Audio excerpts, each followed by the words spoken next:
Assalamu alaikum wa rahmatullahi ta'ala wa barakatuhu, barkanmu da sake saduwa a cikin labaran na duniya daga jamhuriyar ta Nijar. A yau za ku ji cewa har yanzu dai wannan kwamiti na gidauniyar ceton ƙasa na ci gaba da samun taimako daga mabambanta wurare, daga ƙauyaku da dazuka. A cewar ɗaya daga cikin manya-manyan wannan kwamiti, ta ce mutane mabambanta daga mabambanta wurare suna zuwa kawo tallafinsu, kamar yadda waɗannan mutane daga nesan duniya suka kawo nasu tallafin. A yadda take cewa waɗannan mutane Fulani ne daga daji mai nisa, sukan yi ayyuka na wahala gurin samun kuɗaɗe, amma a haka sukan ware kuɗaɗen da sukan iya tallafawa wannan gidauniya. A cewarta shi dai wannan gidauniya an buɗe shi ne domin samar da kuɗaɗen da za a gudanar da ayyuka a cikin ƙasa, ta hanyar samar da makarantu ingantattu da asibitoci da hanyoyi ya zuwa ayyukan da za a samar ma mutanen da suke cikin karkara da dai sauransu, da dazuzzuka a ƙasar.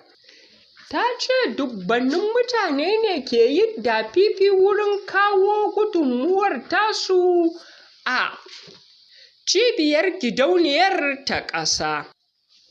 Ta ci gaba da cewa mutanen nan da suka taho Fulani ne da suke can cikin daji, kuma suna dage dantse ne wurin samar da abubuwa da za su kawo musu ci gaba, don haka ne suka tattaro wani kuɗaɗe domin kawo tallafin nasu ga gidauniyar. Ta ci gaba da cewa sun wakilto mai anguwarsu domin ya kawo wannan kuɗaɗe. Ta ce sun kawo jimillar kuɗi jaka 40 ga wannan gidauniya ta ceton ƙasa. Sun ce maƙasudin tattaro irin waɗannan kuɗaɗe su kawo shi ne, a da can a baya suna cikin fargaba na ta'addanci da sauran abubuwa mabambanta, amma a yanzu sun samu kwanciyar hankali ta yadda suna gudanar da nomansu cikin kwanciyar hankali. Sun ci gaba da cewa sun yi noma sun samu albarkacin noma fiye da tsammani, don haka suka ga ya dace cewa su ba da su ma gudunmuwarsu wurin ci gaban ƙasa da ci gaba da gudanar da ayyuka na tsaro da sauran ayyuka mabambanta a ƙasar. Sun ci gaba da cewa suna nan tsaye da ba da goyon bayansu, domin a yanzu sun samu jarumi wanda